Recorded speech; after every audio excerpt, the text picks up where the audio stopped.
Hello everybody, my name is Mamdouh Abderhlman. I'm a professor of pediatrics in the Faculty of Medicine of Ain Shams University of Egypt. I'm going to present to you a summary of intravenous injection of honey solutions in humans.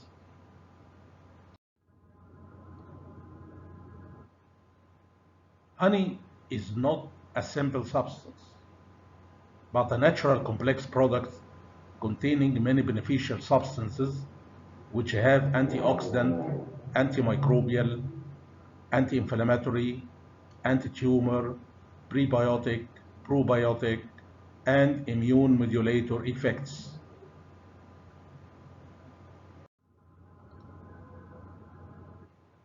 Any disease affecting man may be due to immune deregulation, inflammation, oxidative stress, and microbes.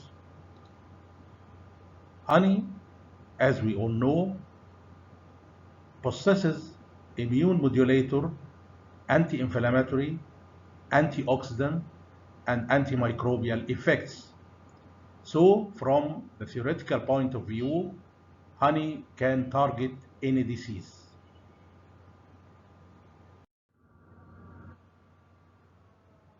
From April 2001 until today, more than 3,000 injections of honey solutions with concentrations ranging from 4 to 50% were given and evaluated in almost 150 persons, including healthy persons and patients suffering from one or more disease.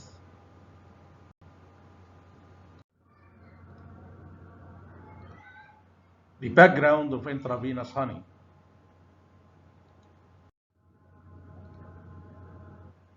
It may be hypothesized that intravenous honey can be used safely and therapeutically on the basis of the following qualities. It is water soluble, sterile in nature. It contains no fat, and hence no possibility of fat embolism when injected in solution into the blood.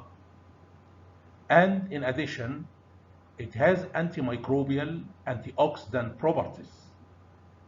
And because of its water-soluble nature, the possibility that honey might enter the blood circulation when applied topically to open wounds and burns cannot be ignored.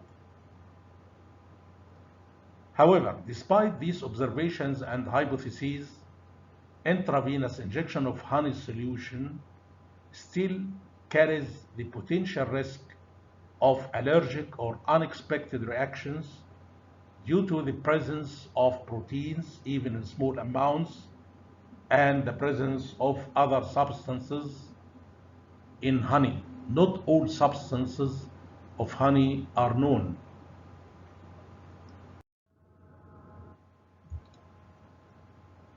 In this clinical trial, we used 3 types of honey, mainly the Ziphus honey from Yemen, Pakistan, and Oman. We used also acacia honey and clover honey.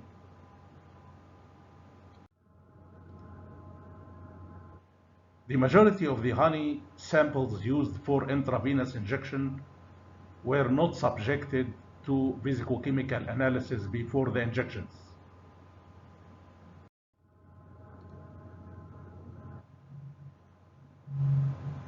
This video demonstrates intravenous injection of honey in a patient volunteer suffering from rheumatoid arthritis. Honey solution can be given as low as 0.25 ml honey per minute and as rapid as 1 ml honey per minute.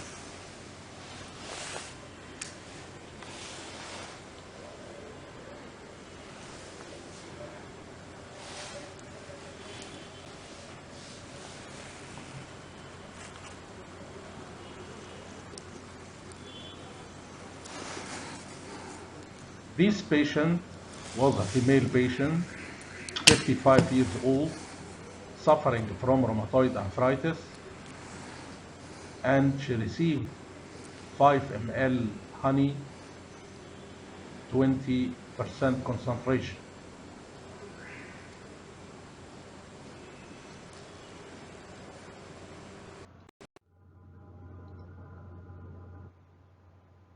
Those who received intravenous honey included 138 adults aging from 14 to 67 years old with a median of 40 years, and 12 children ranging their age from 6 months to 12 years.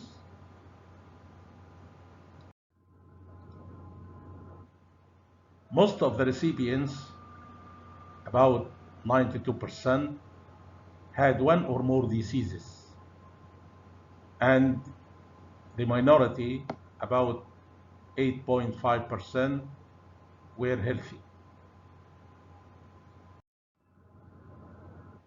The following slides show the list of diseases in which intravenous honey was tried.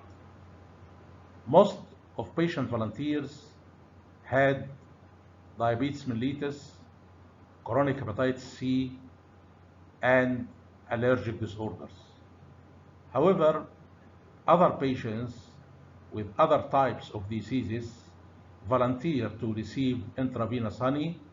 This included cancer, 6 patients, gastroenteritis, 5 patients, rheumatoid arthritis, 4, traumatic paraplegia, 3, gout, acute pancreatitis, cerebral stroke, myasthenia gravis, polycystic ovary syndrome, psychosomatic disorder, primary epilepsy, menopausal symptoms, premenopausal symptoms, essential hypertension.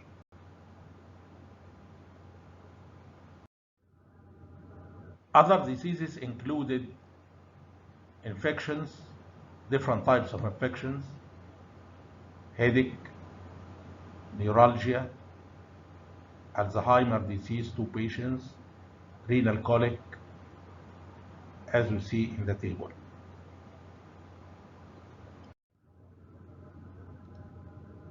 The number of injections given to each person ranged from 1 injection to 330 injections per person, with a median of 8 injections per person. The concentration of honey in the solution ranged from 4 to 50%, with a median of 20% concentration. The interval between injections ranged from 6 hours to 390 days, with a median of 7 days. Some persons received only 1 injection. Others received more than 1 injection. And the interval between injections ranged from every 6 hours to every year, for example, or more than 1 year. The median interval between injections in all persons was 7 days.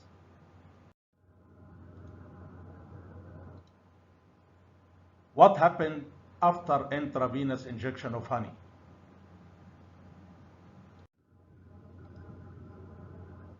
Important to say,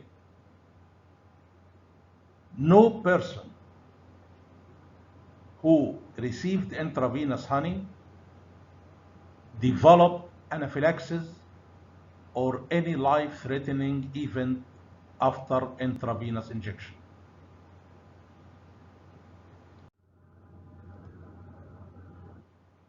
Extravasation of honey solution occurred not infrequently during the injections, and in all subjects in whom extravasation happened, it resulted in red tender swelling at the site of extravasation, and this swelling or these signs disappeared spontaneously after 1 to 3 days without any significant adverse effects like necrosis, ulceration, or abscess formation, as we see in this photo.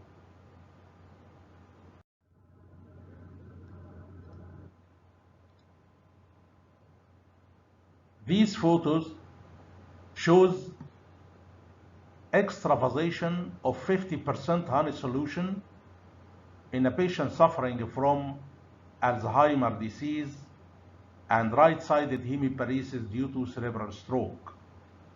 As you see in the first photo, it results in redness, swelling, and even it makes bully-like vesicles. This is the only patient who developed severe reaction after extravasation, but it did not harm the patient. As we will see, all these signs disappear spontaneously within a few days without necrosis, ulceration, or abscess formation.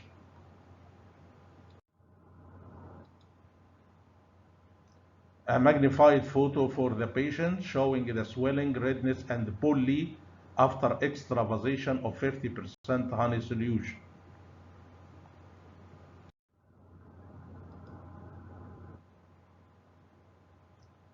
The progress of the lesions after extravasation, as you see, within a few days improvement was noticed, and the improvement was spontaneous.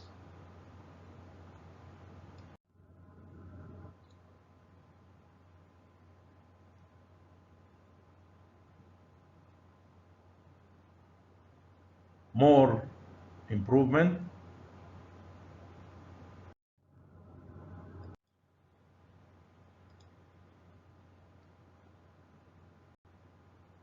Within a few days, the edema resolved and the bully started to resolve as well.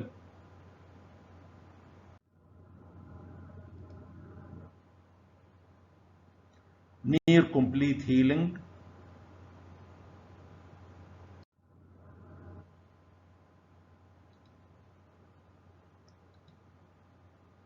Very near complete healing.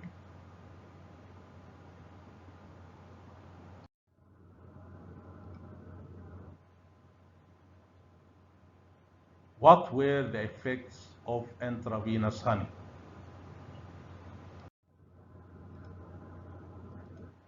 To summarize, in general, intravenous injection of honey resulted in positive effects from the start in about 37% of recipients. The majority of recipients developed initial false negative reactions followed by positive ones, 56%, and 7% did not develop any reaction. I mean by reaction here, not an adverse bad reaction or allergic reaction or anaphylaxis like that, but all these reactions should be considered as positive, whether positive from the start or apparently negative from the start, but ultimately positive effects occur. This is in general.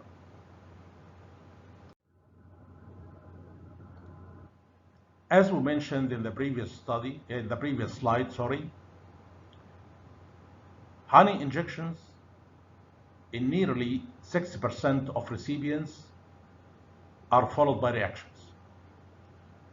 And we term these reactions as misleading reactions or false negative reactions. And they are misleading not only to the recipient, to the patient, I mean, and companions, but also it might be misleading to the physician or the doctor or the person who is not expert with the effects of honey injections. These reactions are usually in the form of transient aggravation of symptoms and signs of the underlying disease or diseases, but they are benign because they are usually transient, they subside spontaneously, they do not lead to or didn't lead to any life-threatening event or to worsening of the underlying disease, and they are usually associated with or followed by improvement of the patient's condition when compared to baseline.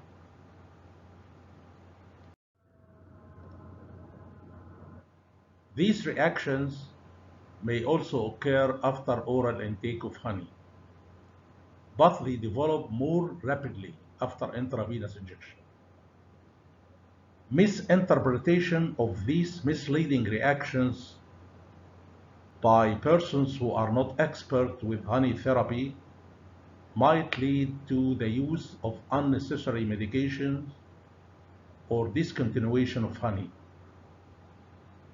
Also, these misleading reactions might be misinterpreted as toxicity or allergy from honey. This figure summarizes the effects of intravenous injection of honey or effects of honey therapy in general, whether oral or intravenous, but as I said in the previous slide, they occur very rapidly after intravenous injection. If the patient, after intravenous injection of honey, for example, develop fever, and this is very common, it does not mean toxicity or virogenic reaction to honey, but it means underlying infection or non-infectious cause of fever, like malignancy or tumor or so on. If the patient vomited after intravenous honey, it means that this patient has gastritis, gastroenteritis, peptic ulcer, food poisoning, intestinal obstruction, or any other disease manifested by vomiting. The same, if he developed cough and wheezes, it means that he has respiratory disease. Developed abdominal pain after injection, it means abdominal disease. Epigastric pain in particular means gastritis or peptic ulcer. If he developed urticaria, it is not allergy to honey, it means that this patient is atopic. If he developed chest pain, I should think of silent coronary heart disease, costochondritis, chest or lung or pleural disease. If he developed nasal discharge, it means that this patient had rhinitis, whether allergic or non-allergic, infectious or non-infectious. If he developed retrosternal pain or burning, it means that this patient had gastroesophageal reflux or esophagitis. So the reactions or the effects which appear after intravenous injection of honey in the majority of the recipients will lead to help in diagnosis of underlying disease or diseases rather than toxicity or allergy to honey, because all these effects are transient, they subside spontaneously and followed by improvement if compared to the baseline condition of the patient.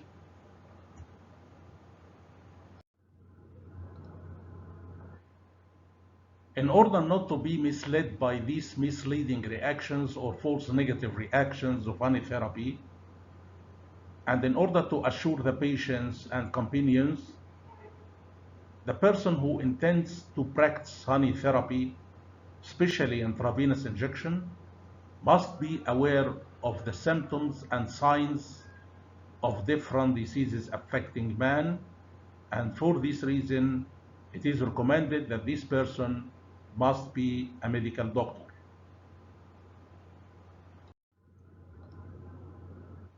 What are the precautions before intravenous honey? Number one, it should be a true honey and not adulterated honey.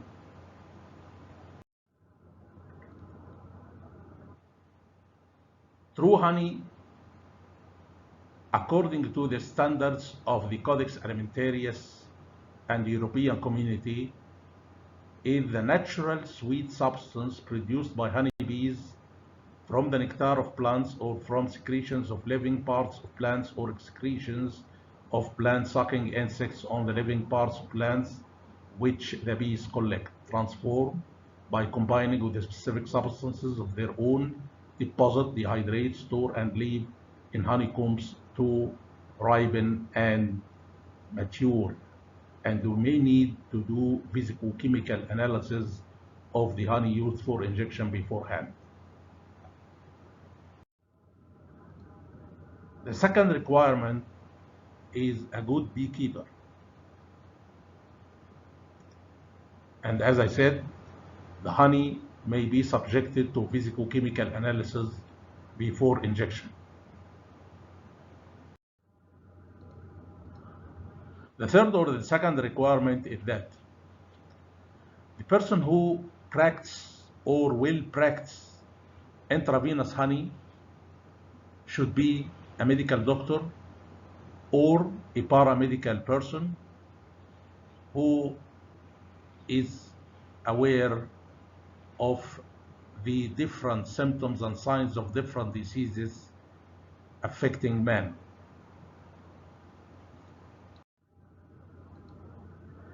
The third requirement is that the person who will practice intravenous honey should be aware of the initial false negative reactions of intravenous honey. This is important.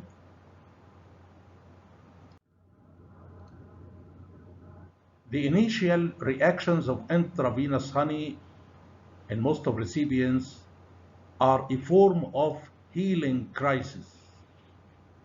That's temporary aggravation of symptoms and signs of the underlying disease or diseases. The fourth requirement or precaution, the honey used for injection should be kept in a well-sealed dark glass containers, and it should be a non-crystallized honey.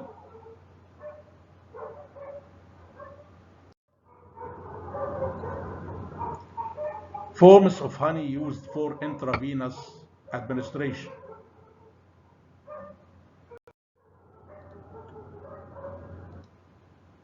We can use for injections either non-microfiltered honey or microfiltered honey.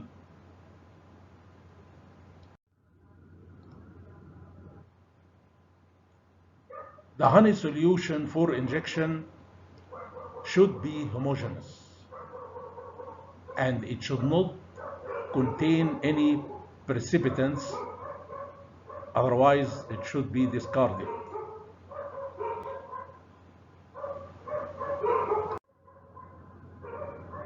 This photo shows giving microfiltered honey solution by intravenous infusion. The requirement or the precaution number 6, a written consent should be obtained from all recipients who volunteer for intravenous injection, and in case of children, an assent should be obtained. It means consent from the caregivers.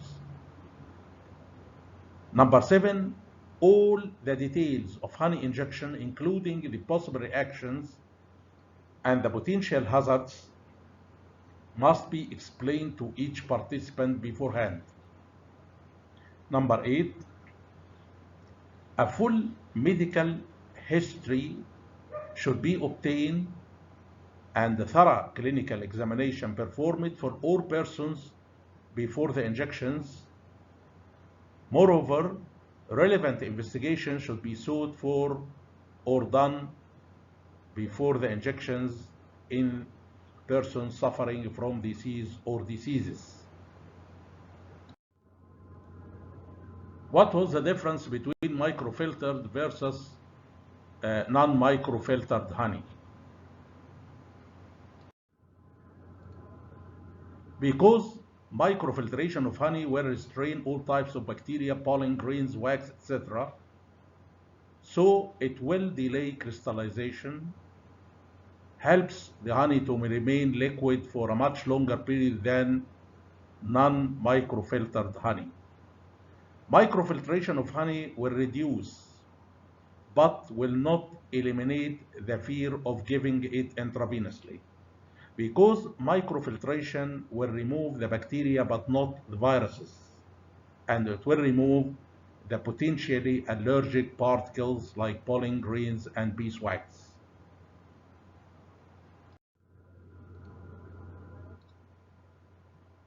In my practice, I have found that the effects, both the positive and initial false negative effects of intravenous microfiltered honey are much less compared with non-microfiltered honey.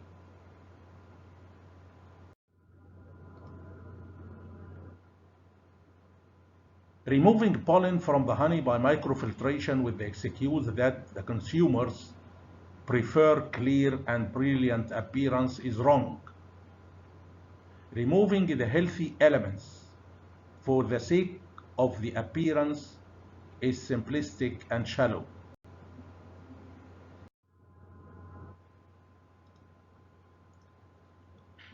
After almost 3,000 intravenous honey injections to almost 150 persons of both sexes and of different ages without mortality or morbidity, we did not find a contraindication or a limitation to intravenous honey injection.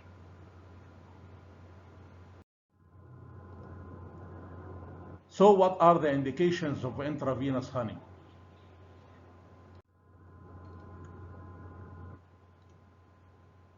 We previously, in the first slides of this lecture, we demonstrated this slide. Because honey has multi-targeted effects including immune modulation, anti-inflammation, antioxidant, antimicrobial, symbiotic effects, it can target any disease. So intravenous honey can be used for any disease.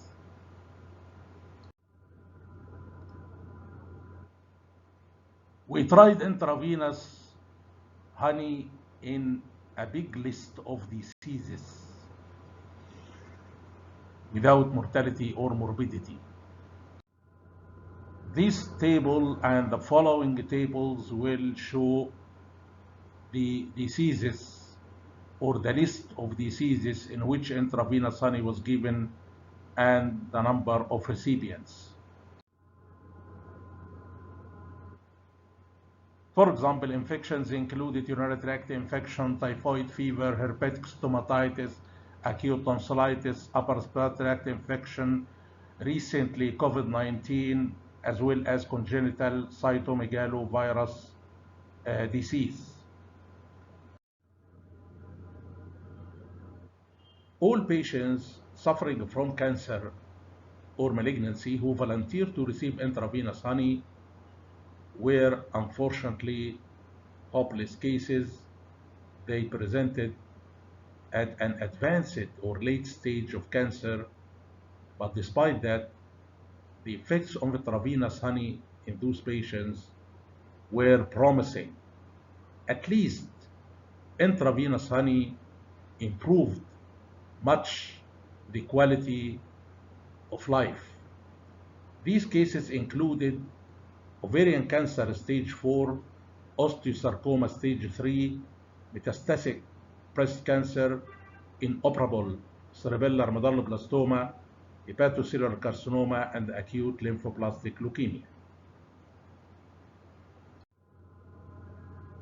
This is also a list of neurological disorders in which intravenous honey was tried, but it is a long story and the time will not allow me to discuss everything. The same, different gastrointestinal disorders.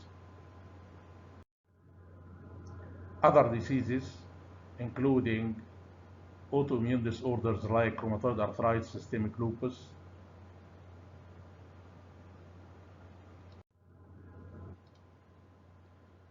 Intravenous honey should be tried in all incurable, intractable diseases. This is my recommendation. And there is still a big list of incurable, intractable diseases. Thank you.